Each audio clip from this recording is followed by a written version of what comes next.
Hey, it's Dave Lawrence. Aloha. How are you? I hope that you're happy and healthy, and I'm grateful that you're here for this special treat. Never in previous interviews have any of my guests had the Super Bowl as their next gig, but today that is the case. He's also got a great new song you can download at his homepage, a recent album of his interpretation of classics from his former bandmate and lifelong friend Neil Young, and of course will be on the upcoming Working on a Dream album by his current bandmate and iconic band leader.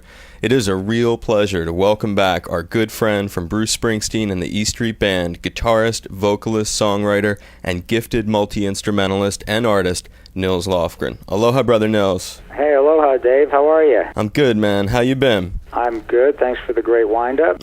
Well, you're certainly worthy of it. And one look at nilslofgren.com these days, and you get a sense of all the stuff that you got your fingers in. Well, I've been, this last September was 40 years on the road, and it's kind of hard to believe, but... Unbelievable. Started out early when I was 17 in 1968, and I'm thrilled to be alive and well, and, you know, knock on wood, have some more chapters in front of me, and excited that, of course, there's a new record coming out with Bruce and the E Street Band January 27th, and got the Super Bowl as a gig. You guys, you have a large thing going on there. But first, Nils, I think a lot of people are really curious, myself included.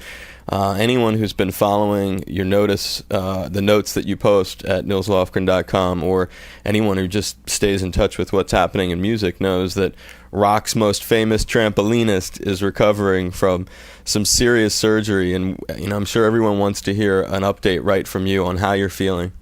Well, you know, I'm 2 months into bilateral hip surgery. I had both hips replaced in New York City by a great surgeon, Paul Polici, 2 months ago. Between playing basketball, which is one of my true loves and hobbies, and on cement city courts for the last 45 years, and doing my backflips off trampolines on stages and jumping off jump risers and probably having too much fun pounding stages, to my horror, I had both hips deteriorate to bone on bone.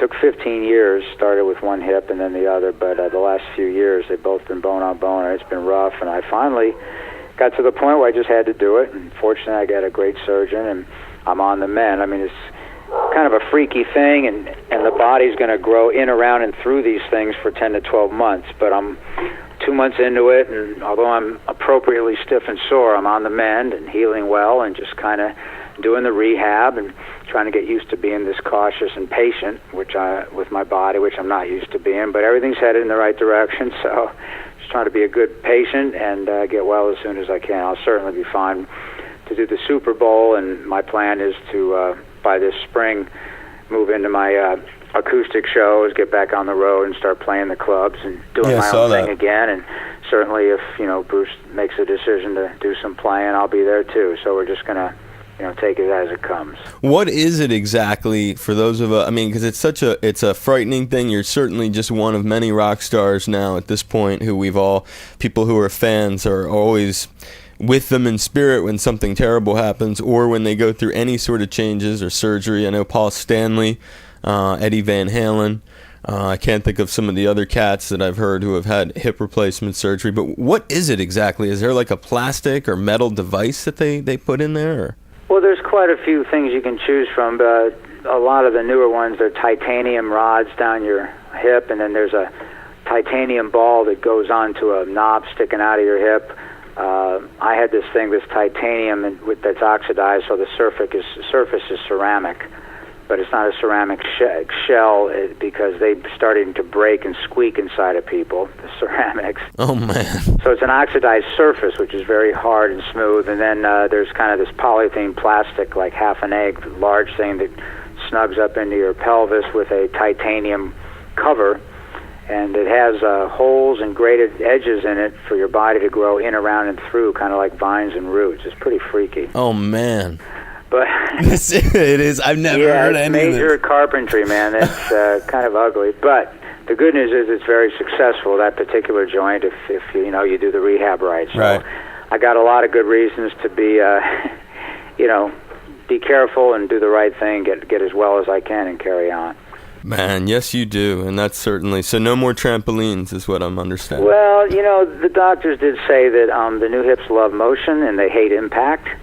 So playing basketball like I did with big guys, really kind of aggressive and doing backflips off a tramp to a hard floor, he really said that's irresponsible at this point. Right. So I'll have to find other ways to... I'm with him on that. But there's still, I'll get back to a lot more movement than I had for years, thanks to the, sure, the pain of the bad hips. Yeah, it's my dad had quintuple bypass heart surgery, and God bless him. A lot of people say it's kind of like he got new plumbing, so it does give you that, anything like that. Like you said, you're going to be doing more now because you won't have that pain. Yeah, I mean, again, I'm going to have to be careful for a few more months, but I'm on the mend and healing appropriately, so I'm looking forward to getting back to singing and playing with a little more movement and quite a bit less pain than I've had for a number of years. When you found out, like, how long ago did you know that you were going to get this Super Bowl gig? When did you, it's such a huge honor, and you've done so many prestigious things in your life, but when did this particular thing, was it a long time before the public found out? Not that long. It's been an idea for a while, but of course there's always good ideas, and I've learned to just until, in this case with this band, Bruce makes a decision that's final, to just leave it as a good idea. I guess they've been asking him, I think since '75 or so. They've asked him for decades, and he's turned them down. And I'm glad he made a decision this year to do it, and even more thrilled he's got a record with us that he loves to put out. So it's all good stuff, but it was probably just about a month ago. No, you know what? It was, I think, early September, right at the beginning of the season, that they let us know that they were, going to make the commitment. Now, are you a big football fan too?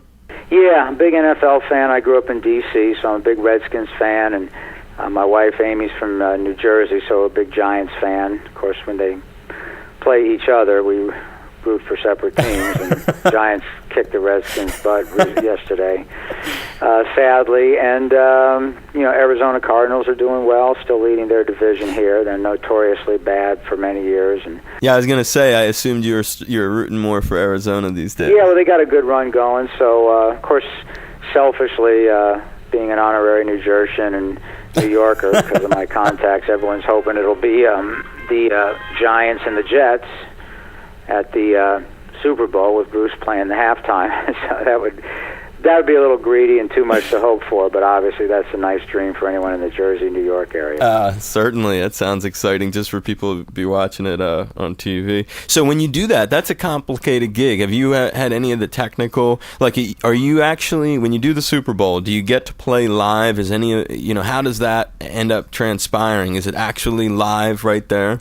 Well, that's like individual stuff that I think each artist works out. I think traditionally the Super Bowl kind of likes to insist on backing tracks just in case. And my guess would be that, Bruce would insist on playing live.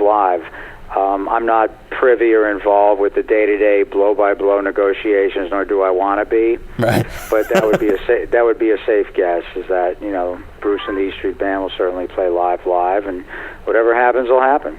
It's wild. From the guy whose latest song is an homage to Yankee Stadium, you'll really be cross-pollinating your sports bases. Yeah, I grew up playing baseball, and really my wife Amy, who went to Yankee Stadium as a young girl and has been there dozens of times, and it was her concept that everyone's beautiful in Yankee Stadium, from vivid childhood memories on into her teen years and adult years. And during the Rising tour, we got to go there together, saw a great game, like a twilight game. And I got to experience firsthand kind of the aura and just everything about that kind of most famous hallowed stadium place, sports stadium. So basically I took her idea and concept for a chorus and kind of used my field of dream visions to write a song through her eyes and with that concept, and recorded it here in Phoenix with the Phoenix Boys Choir to get that kind of mystical youth in there. Yeah. And we got it out. It's free. It's just kind of it's more about the fans and the people that have been in that place. And we've gotten a lot of positive emails from fans who it jogged their memories about their stadiums and their towns. Right. and the sport and the history with their sports team. So that's really a homage to the building and the people that have come through it as much as the team.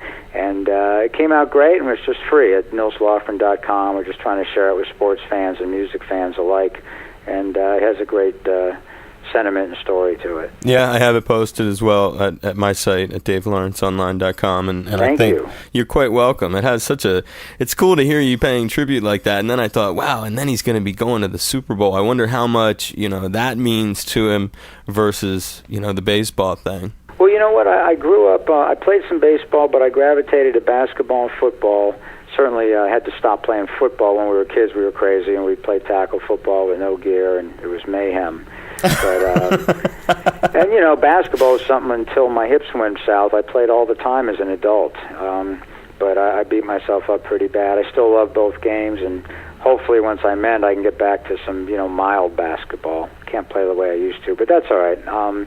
It just have a lot of great history. I got to in L.A. where I lived for 25 years. I ran into Jim Brown once and got him to. Found out he was a racquetball player, so I got to play racquetball with Jim Brown a few times, and of course he kicked my ass every time. But he got a kick out of how much I hustled, and he commented on it a couple times, which meant a lot to me. And that's, I think, probably the only reason he was willing to come back a couple times and play with me, because I certainly didn't offer him any serious competition. And I've also had a chance to, I met Kevin McHale from the Boston Celtics the opening night of the Born USA Tour, and got to go to some Celtics practices and play in some 3-on-3 games with them and play at their practices with them, which for a sports fan is huge. Yeah, gigantic. And, stuff like that. Once I actually, too, have people remember the All-Madden teams back in the day when John Madden had his yearly All-Madden teams of the tough, gritty players. Oh, yeah. I did a lot of original rock and roll for that show for 9 years, actually, and it was a great honor, and you can't really hear the music too much because, of course, they're talking about the players over it. But John was kind enough to let me release it as a instrumental, which I'm kind of re-releasing at the playoff time. It's called Tough Stuff, Best of the All-Madden Team Band. It's just really roaring rock and roll inspired by rough, raw footage of great, football stuff they'd send me every year, which was really fun. I'd strap on the electric and turn up to 11 and just start jamming to the footage and come up with riffs. And John Madden was kind enough to put some of his famous Maddenisms inside the music.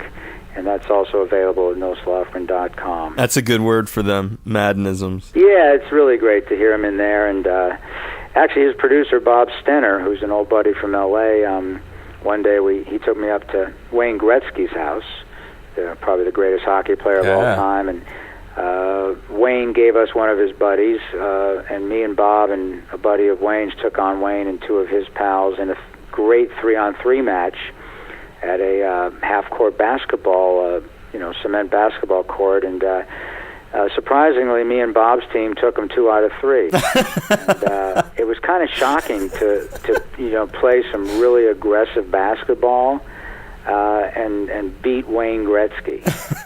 It was just kind of a stunning afternoon, and for those guys, it was just another 3-on-3, and I went home and went, wow, my team just beat Wayne Gretzky.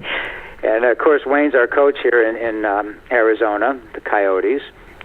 And the few times I go sing the national anthem for the Coyotes, actually, they've never lost a home game when I've sung the national anthem for them.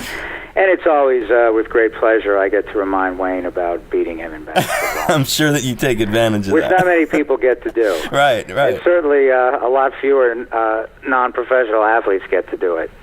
No, that's a trip about your life, getting to meet so many. You got to take those cheap thrills when you can when you're an amateur athlete that certainly couldn't cut it in the majors. Have you ever actually physically been in a Super Bowl game before as a spectator? The only one I went to, my wife Amy and I got invited to. Actually, John Madden was doing the game in New Orleans, where the Patriots, the young quarterback Tom Brady, took a team and they won their first Super Bowl. Oh yeah. Field goal. I guess they beat. I think it was the Rams. St. Louis Rams at the time. And that was exciting to be there. We rode over on the Madden Cruiser, Amy and I, and we realized this was the last ride of Pat Summerall and John Madden on the Madden Cruiser.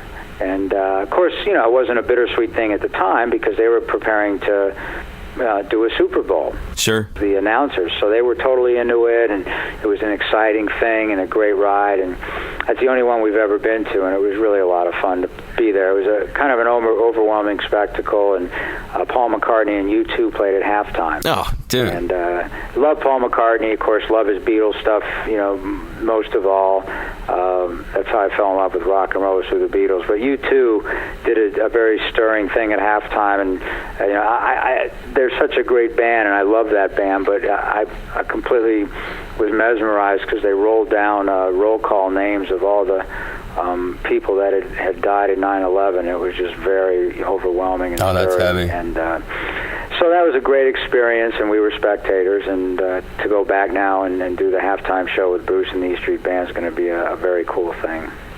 Yeah, that's a remarkable, and to have gone at least once. You know, a lot of people don't even go to, never make it to the Super Bowl. And honestly, I just really love the game, and I love watching on TV with the kitchen and the bathroom and the comfortability of your home. Last year, the Giants, who played in Arizona, right up, an hour away from where we live, we had tickets, and it was actually when the Giants were playing Green Bay in the snow. My wife and I decided if the Giants beat Green Bay and got into the Super Bowl, we were going to give our tickets away to some close friends, Paul and Lori, who had been through a really rough year back in Jersey. And Paul's one of those guys who shuts everyone out of the den and is yelling and screaming and throwing furniture and having a grand old time. So they came out and went to the actual game with our tickets, and we had a bunch of friends over, and we were just yelling and screaming at the TV, freaking out that the Giants would actually upset the Patriots.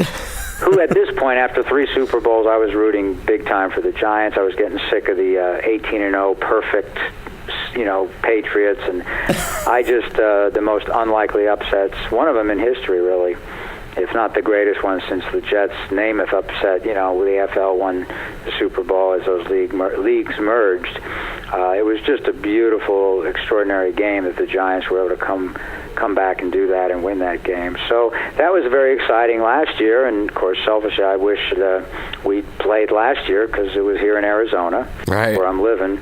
But hey, better late than never. I'm thrilled Bruce decided it was a good thing for us and made the commitment. Do they already have the city picked out and stuff? Yeah, it's Tampa, Florida. Okay. And I'm not sure if we'll get together a couple of days in Jersey or just meet up down there. I know there's a long week of rehearsal and production rehearsals, and it's a pretty heavy-duty thing, especially for our crew. Oh, really? That much goes into it, huh? Pieced together in risers and has to be rushed out there, plugged in, hooked up during one commercial break. So it's a really formidable task, more for our crew even than the band, because we're just going to go play some great E Street Bruce music for 12 minutes.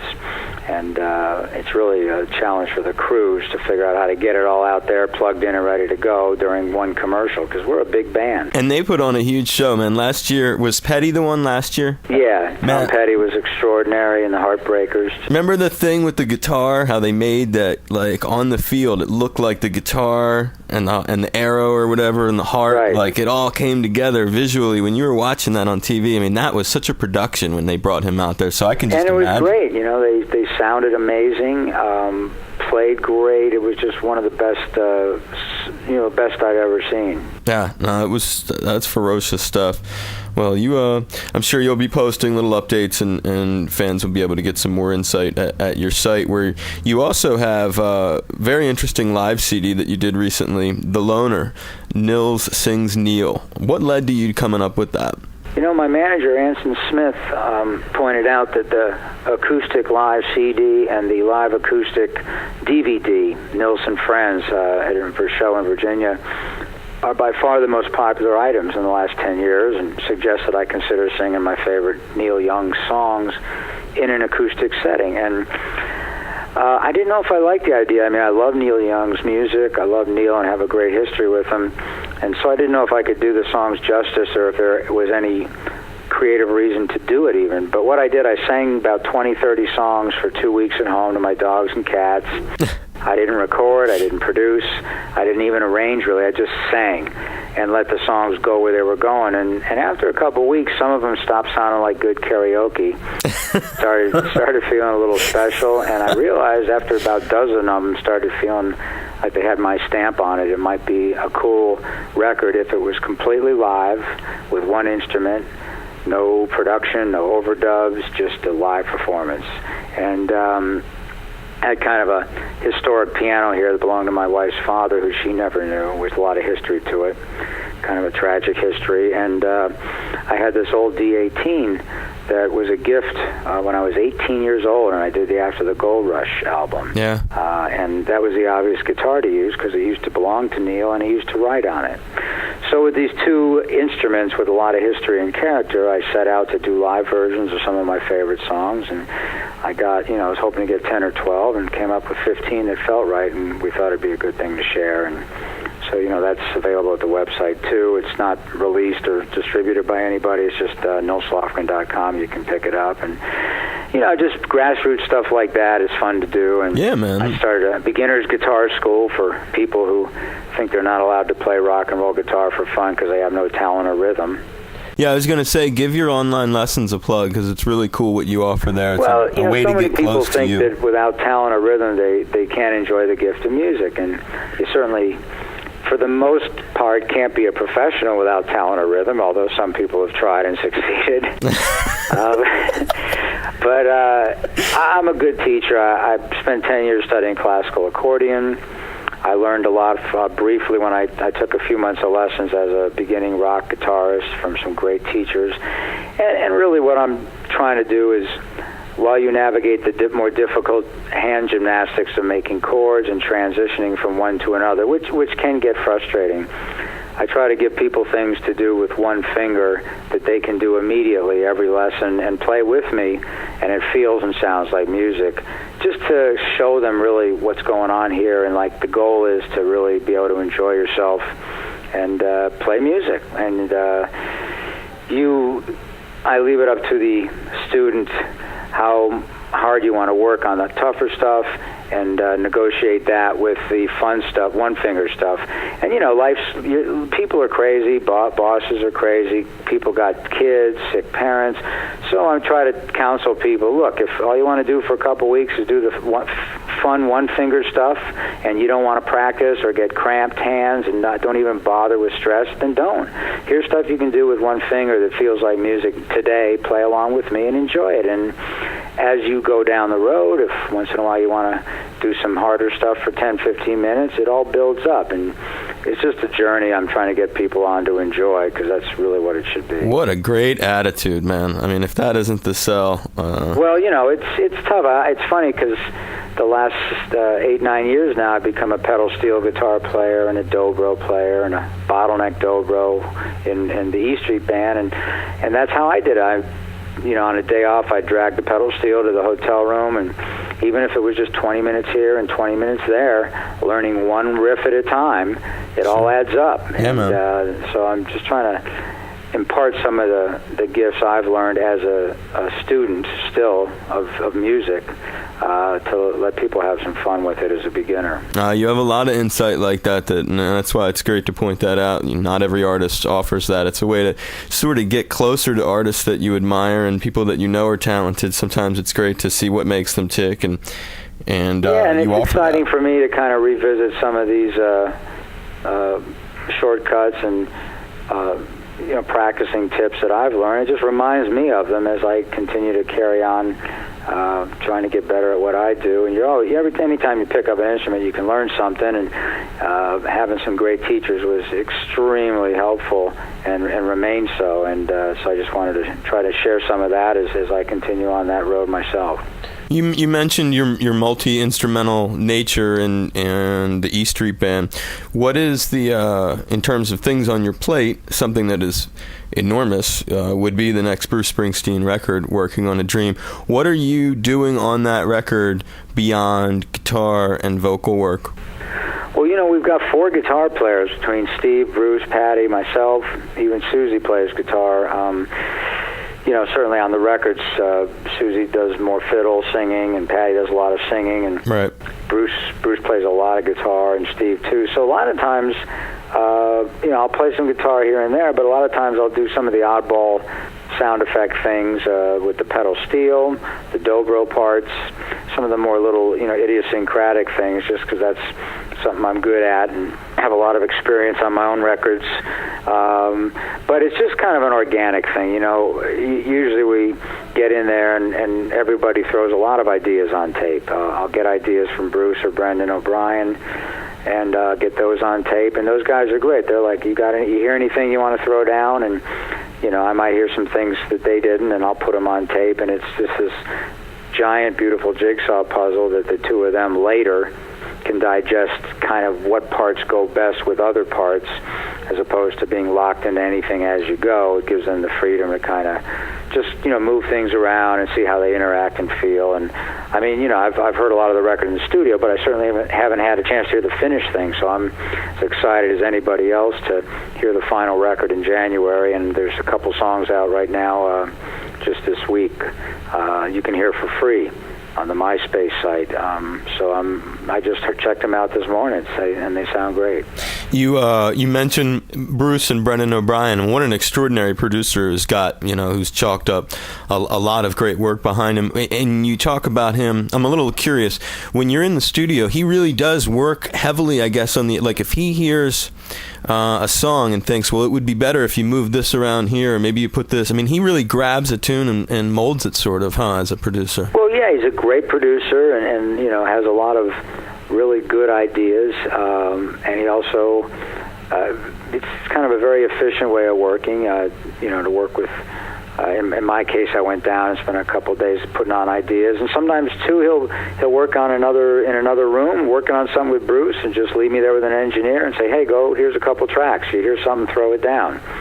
And that gives them kind of a fresh perspective of something I might craft or work up that if they're there with me might not make that much sense out of the gate to them. Right. So it's just been a very healthy working environment the last two records. I mean, Bruce has done, more records. He's done the last few with them, but of course we did The Rising, and now then Magic, and then we got this new record working on A Dream. So it's just a great, everyone works well together, and I think now that there's a familiarity over the last few records, it breeds even kind of, more creativity in the studio and comfortability, which is key.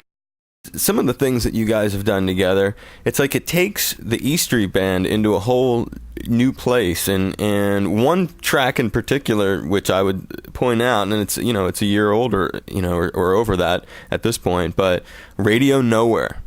When you think about that song and how the radio business has de-evolved since that song came out. Yeah, and there's, what I love Bruce did was, first, it's a great rock and roll thing, but it's also, there's kind of some Road Warrior-esque, futuristic kind of desperation to it. Exactly. Because we're all still benefiting from music as a lifeblood, and besides our living, it's also what inspires us, and it continues to be a lifesaver for millions, everyone over the planet. There's very few people that don't benefit from the gift of music just listening to it. That's my last record, Sacred Weapon, kind of was referring to music as a sacred weapon. Yeah. And, I feel blessed. Thank God music has that effect on me, and I really love the desperation of Radio Nowhere. Is there anybody alive out there? What's going on? Where's the good stuff? And that whole, you said it. That's what I meant by pushing and taking you guys into a new place, because it was futuristic. You said that word and desperation, and that song really has both. It was foretelling a lot of things that have. The economy wasn't where it is today when that came out. Yet, if you really think about that, I don't know, it's just eerie as a person in that industry. Yeah, no, there's a darkness to it, and again, all of us as musicians and singers, having been 40 years down the road now bring a bit of there's like kind of an ancient soulful quality that starts creeping in to any gift of art like that over time, that inevitably you might not have when you're younger. Yeah. And if you take care of yourself enough to not, have the physicality of the gift you rode, which, knock on wood, we've all managed to stay very powerful as a band. I mean, obviously Bruce in particular with his voice and his writing, and we've all taken that cue and risen to the occasion, which is great. And, you don't see that a lot. I mean, sadly, that's one of the great gifts of being a musician is, hey, you can't take a great team of athletes through their 20s, 30s, 40s, and then expect them to perform at that level in their 50s. And we're able to do that. I mean, off stage it's like a MASH unit with ice packs and heating pads, people hobbling around. But fortunately, when we walk out on stage for those 3 hours, we're able to get in a condition enough to where it doesn't slow us down, and we're able to sing and play at that level. And with Bruce leading us, especially the last few months, we just did all improv shows, which was a whole new challenge to himself and to us and to our audience. And it's really an extraordinary and an unusual band. I'm, certainly thrilled that we had this last run, and I think it was our best tour ever. And now that I'm, of course, managed to get through it and keep my physical challenges off stage for the most part, I'm excited now to get well and have a better physicality than I've had in years to bring back to the next chapter, whether it's with the band or my own playing in my own shows. You think he's going to do this record will just be called Bruce Springsteen, right? It's not like Bruce Springsteen and the E Street Band? I have no idea. I know that it's a band they're advertising is recorded with Bruce and the E Street Band, and that's on Bruce's sites. Have no idea, what the artwork is or that's one of the nice things about being in the band. I'm not the boss. Oh, yeah. Bother with the politics. You're not the boss. No pun intended. The music's made with the band, and, we're going to be playing the Super Bowl with the band. And certainly, I'm, like any fan, hopeful that... there'll be a tour?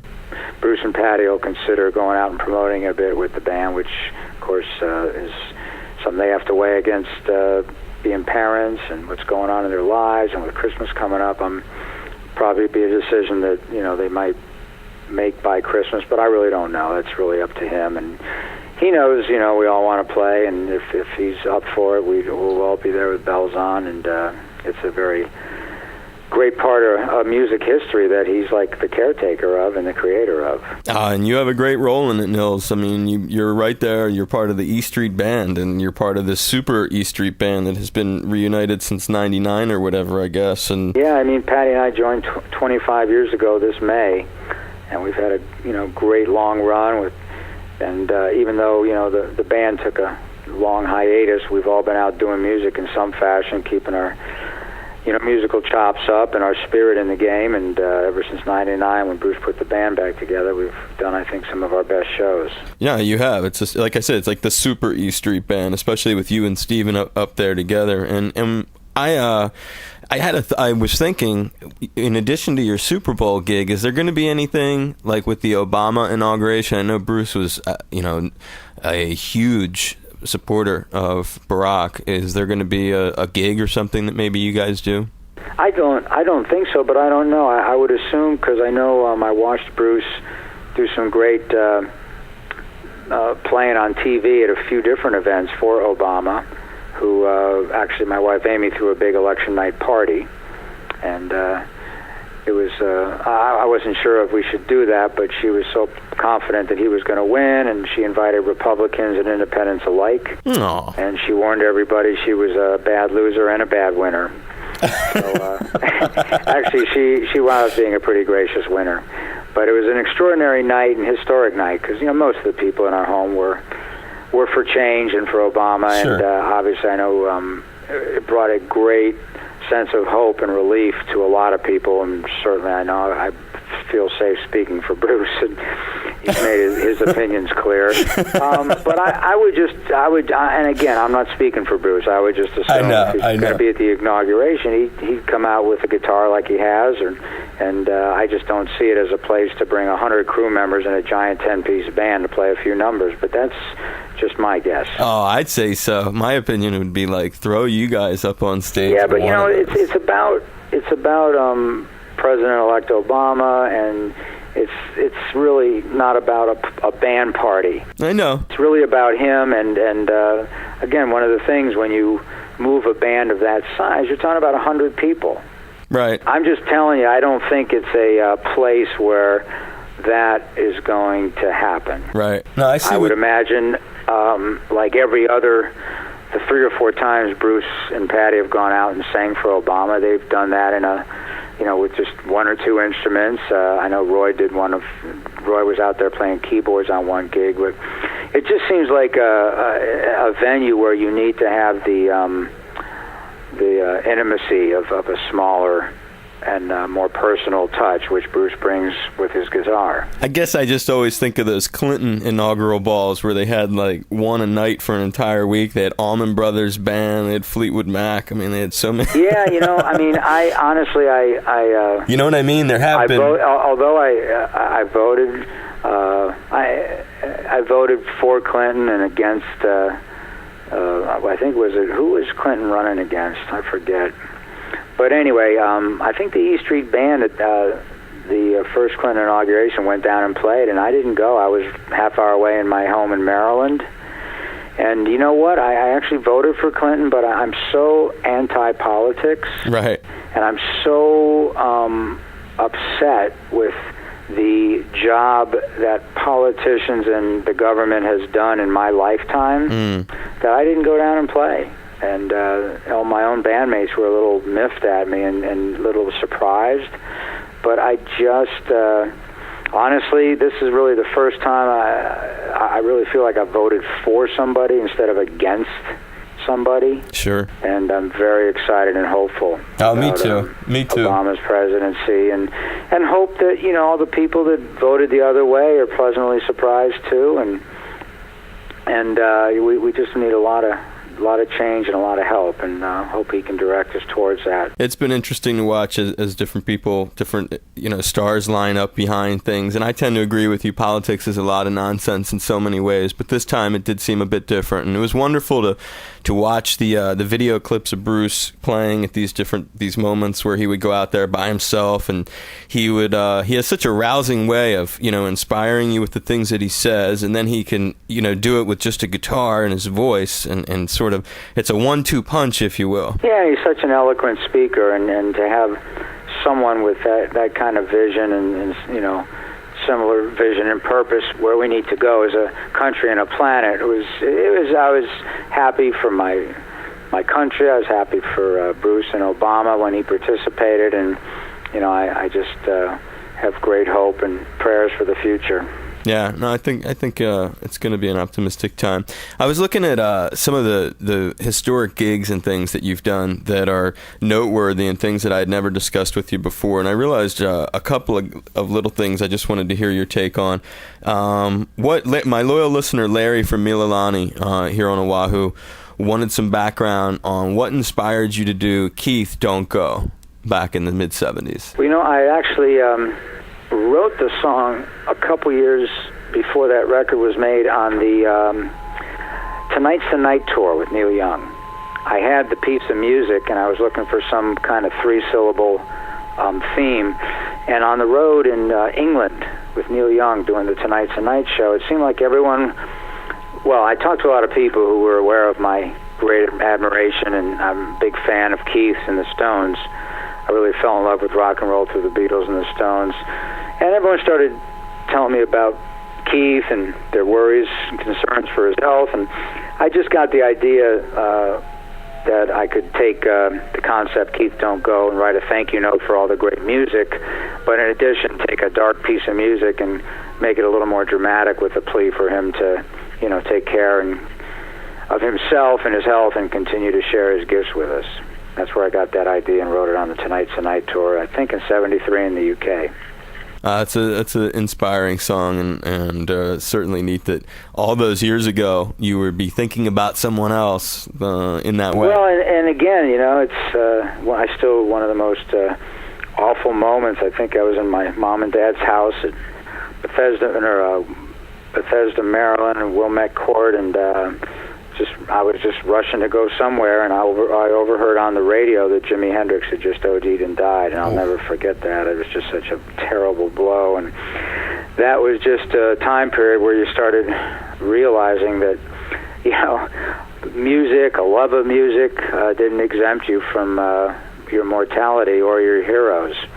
And it was really some hard lessons, and we continue to learn them the hard way.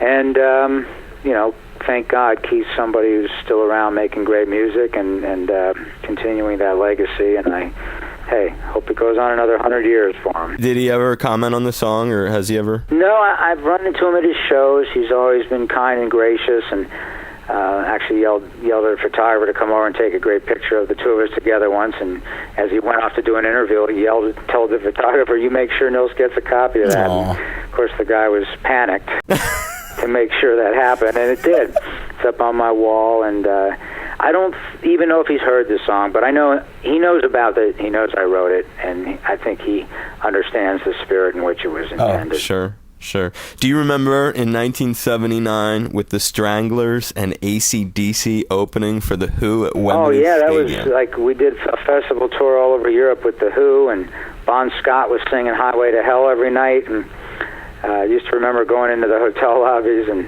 no matter if it was 2 a.m. or 5 a.m., you'd always find Bon Scott with a bottle of liquor, and he was shirtless in bell-bottom blue jeans shooting pool. And I used to always, because I used to go down myself quite a bit, I couldn't sleep, and I'd go down and have a drink or something in the lobby back in my drinking days, and there was Bon shooting pool, and, it was just a great tour. So it was a whole tour? Solo bands, and, that was the nucleus. Usually in every country we'd pick up 3 or 4 local acts, but, the Stranglers, AC/DC, the Nils Lofgren Band, and the Who, were the mainstays all through Europe, and that was a real great opportunity, not only to play with the Who and see a lot of other great bands, but also to get used to the stadium setting. Yeah, which again in '83 I went over and did with Neil Young on the Trans Tour. Yeah, I was going to ask you about that. When you think of the Trans Tour, that was actually the next thing I was going to ask you, is all these years later, that seems like such a futuristic... like when you look back, do you see it as being sort of having a lot of foresight or vision at that time? Well, to me it was, yes, I do. And I also, just like Tonight's the Night was so unusual in its own dark, live way, kind of like a desperate wake of music for friends we'd lost.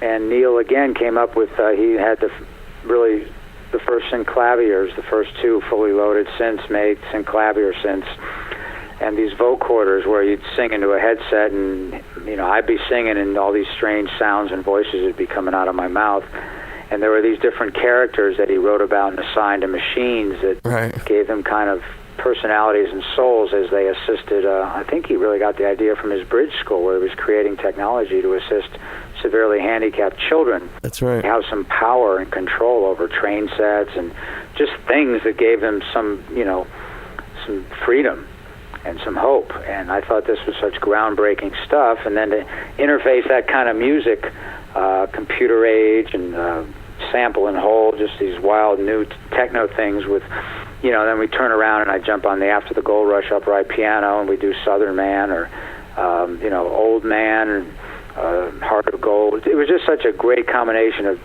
all the different sides of Neil. Yeah, I love all of them. And then, of course, the classic showbiz story where the record company says the record's too un-Neil Young-like to release and not even qualify as good music, which is so hilarious and ugly to me, which is why I left the music industry 15 years ago. It's not that there were any good record deals available. I don't want to give people the wrong impression. They had no use for a lifer with no hit records on his resume, so it was a mutual thing. But I have a website, I make music, I get to do things I'm proud of and inspired by, and I don't need anyone's permission. I love that about you too, man. And one other memory, finally, that I had never asked you about.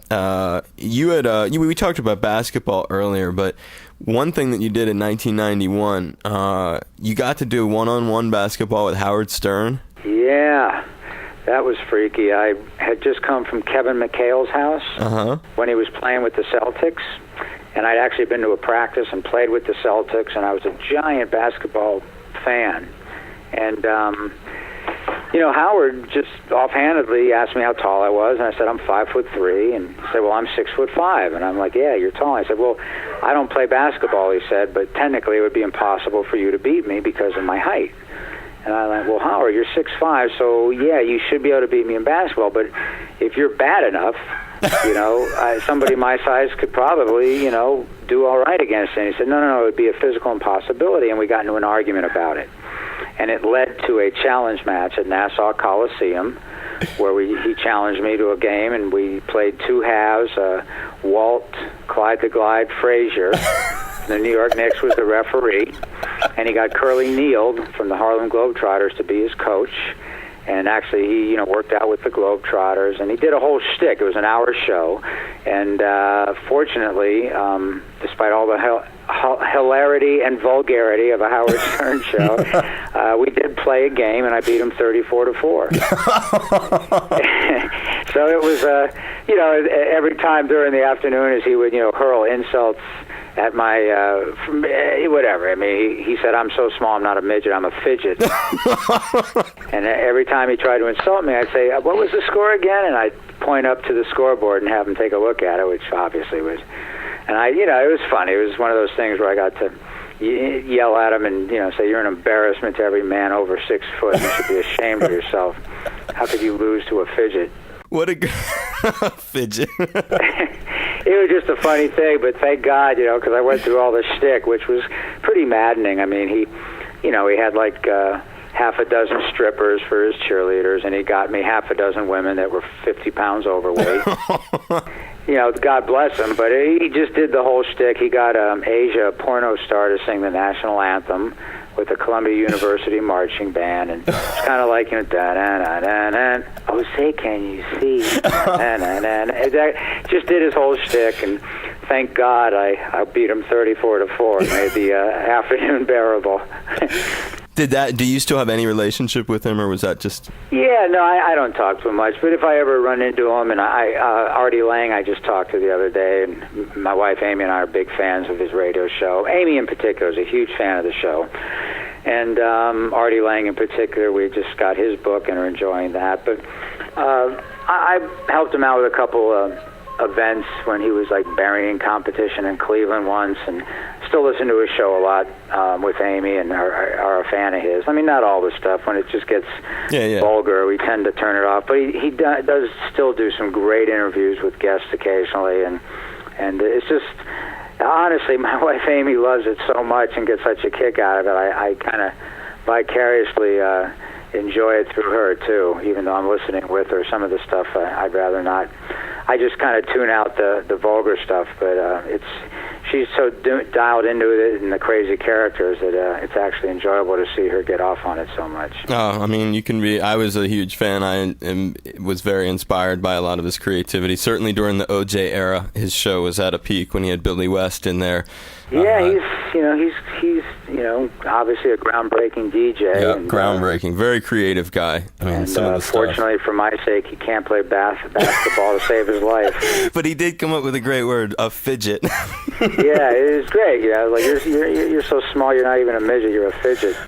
And to simulate game conditions, there was a great video. It's an hour show. I don't know how you find it, but he worked out with the Harlem Globetrotters, and they allowed him into the Ring of Fame or whatever it is, where they throw the basketball around and do all the tricks with it, and it was pretty cool. And then to simulate game conditions, they had Howard dragging a like 1.5 foot little small person on his knee, practice how it would be in game conditions. But apparently it wasn't quite like that, because he lost 34-4. You clobbered him.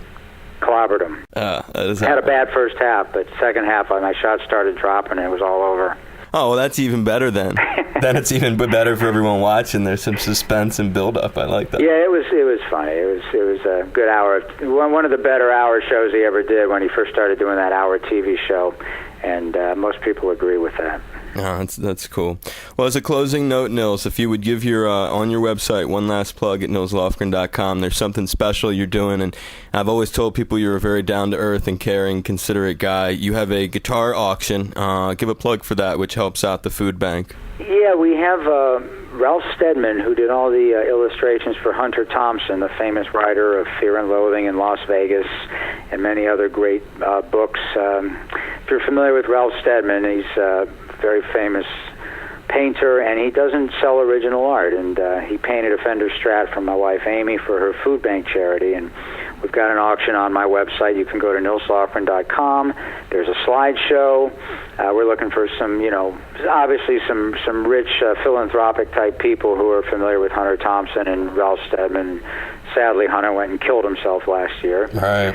And Ralph doesn't sell original art. He's often said, hey, if you own a Steadman, it's been stolen. So we've got this great Fender Strat that he painted for Amy, and there's, like I say, a slideshow at nilslofgren.com you can check out, in addition to some free music and downloads and my guitar lessons and, some more recent CDs and just a lot of stuff there if you want to check it out. Oh, he's got a ton of downloads, videos. You can get a little video download as well.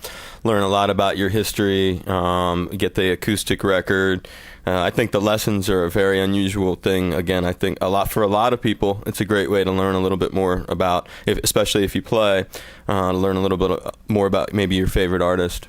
And also, Dave, I think there's still a 7 or 8 minute crash course for free, just to give you an idea what the beginner's guitar school is, that you can check out without having to make an investment. Yeah, and I encourage people to do that, and certainly the downloads are free as well, and you can celebrate. So you'll be able to check out Yankee Stadium while you're watching Nils up on stage with Bruce at what stadium will it be in? We're going to be in Tampa. Oh, Tampa. Tampa, Florida, February 1st. And what's it called? What's the name of the stadium? I don't know the name of the stadium. Probably some weird corporate name. They're all changing now. Yeah, probably is. And but we'll be there with the E Street Band, and if we're lucky, maybe the New York Jets or Giants get the Jersey connection going, or my Redskins or our Cardinals here. Maybe someone will sneak in there where we can root for. And meanwhile, I'm just going to continue to try to find some free downloads and some new music, and I put out new notes on my website every week or two, so just encourage people to check out nilslofgren.com. There's a lot of good stuff there and information. Yeah, no, I saw that you had just updated it as of today, so I encourage people, make the choice, grab those downloads, and certainly the guitar, is that signed by you too? You know what, no, this is a Ralph Steadman original. There's actually 3 different portraits of Hunter Thompson himself, 2 on the guitar and 1 on the case. And there's nice color pictures you can see of all that. So if you don't know who Ralph or Hunter are, you probably wouldn't be interested, other than it's beautiful, demented, just inspired art. Now, you just go check out the pictures, you'll love it. But if you know Ralph Steadman or Hunter Thompson at all, you'd really be interested in this, especially if you're a collector, or even of art, because it's, again, Ralph doesn't sell original art, and this is an original guitar he's painted up. And to my knowledge, the only some of the only original portraits of Hunter Thompson since his death by Ralph. That's available. So there's a lot of good things there. You can check out the slideshow at nilslofgren.com. And also pick up the Whatever Happened to Muscatel with Clive Cussler. He's got a lot of great exactly. Things. That's still there too, and just kind of building on the website. And it's nice without the burden of the politics of record companies. If you get a good idea, you just execute it. And like with the Yankee Stadium song, Amy kept reminding me, hey, you got to get this done because the Yankees aren't even going to be in the postseason. And to my horror, I realized she was right.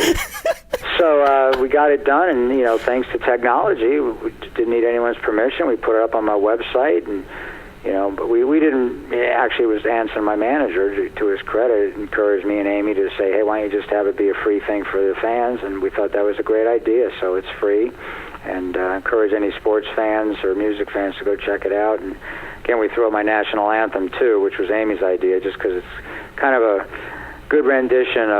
It's got my personality into it, but it holds on to the reverence of the song, and that was a great version that's up there too. When did you record that one again? Now, that was in 2001 or 2. Okay. I started right after 9/11. I had an extensive European tour with my band that a lot of people were canceling.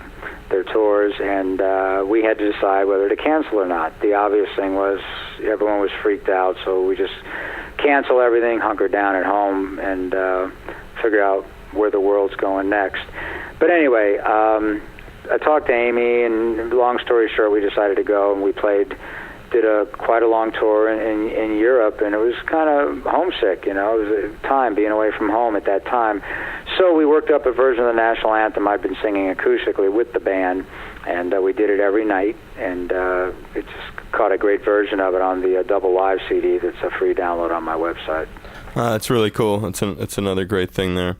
Well, Nils, it's been a pleasure speaking with you again, and I certainly I appreciate your time and wishing you the best of luck as you sound great. I know you're going to make a full recovery from the hip thing, and the new Bruce, let's just hope that he decides to tour. But in any event, congrats on that, and have a happy, healthy holidays and Super Bowl. Yeah, you know, great talking to you, Dave, and I appreciate you letting people know what I'm up to and on all these fronts, and love to your listeners, and you know, hope everyone has a great, safe holiday there in Hawaii and anywhere else they're listening, and you especially. That's very kind of you, Nils. Well, be safe, and brother, and really, it sounds great, all the things that you're up to. I'm really looking forward to watching you on stage at the Super Bowl. I'm going to be like, yeah, Nils. Yeah, it should be big fun. It's going to be great. Be safe, dude. All the best, Dave. It's great to talk to you. Be safe, Nils. All right, all the best, Dave. Thanks. You're welcome. Aloha. Good to talk to you. You Thanks. too. Aloha. Aloha, Dave. It's Nils Lofgren from the E Street Band, and it's time for something magical and ferocious, something that makes me feel like an animal. Hey, Dave, happy 420, buddy. Let it rock.